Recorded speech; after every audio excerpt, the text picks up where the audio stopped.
अब देखिए कैपिटलिस्ट, ठीक है, कैपिटलिस्ट को हिंदी में कहते हैं पूंजीवादी। अब देखिए दो दो प्रकार के शब्द होते हैं, एक होता है सोशलिस्ट, क्या होता है सोशलिस्ट, एक होता है कैपिटलिस्ट। अगर क्या सोशलिस्ट और कैपिटलिस्ट इकोनॉमिक क्षेत्र के अनुसार से कहा जाएगा तो पूंजीवादी कहते हैं, सोशलिस्ट कैपिटलिस्ट मतलब, और सोशलिस्ट मतलब होता है समाजवादी। अब देखिए कैपिटलिस्ट मतलब क्या होता है, a person who supports the fact that countries businesses and industry are control and run by private owners rather than the government.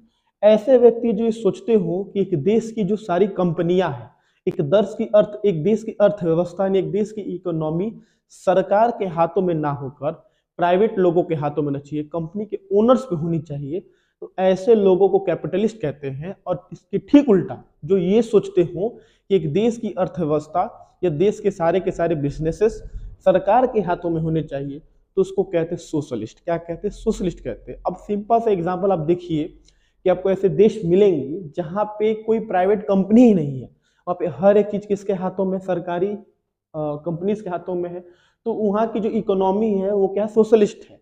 और वहां के जो लोग सोचने, अगर ऐसी धारणा रखने वाले लोग हैं, उनको सोशलिस्ट कहेंगे। लेकिन ऐसे व्यक्ति जो ये सोचते हो कि जो बिजनेसेस हैं, जो आपके इकोनॉमी जो है, वो गवर्नमेंट ने सरकार के हाथों में ना होकर प्राइवेट लोगों के हाथ में होनी चाहिए, जो कंपनियां चला रहे हैं, जिनकी कंपनियां हैं, तो ऐसे लोगों को क्या कहते हैं, कैपिटलिस्ट कहते हैं। हिंदी में क्या कहेंगे, पूंजीवादी कहेंगे। लेकिन अगर हम अपने भारत देश की बात करें तो हमारा भारत देश मिक्स्ड इकोनॉमी है। हमारे यहाँ पूंजीवाद इकोनॉमी मतलब प्राइवेट कंपनीज भी है, पब्लिक कंपनीज भी है। लेकिन अब आपके विचार क्या है, उसके अनुसार से आप या तो कैपिटलिस्ट बनेंगे या आप क्या बनेंगे, सोशलिस्ट। अगर आप सोचते हो कि सारे बिजनेस सरकार के हाथ में होने चाहिए तब सोशलिस्ट है।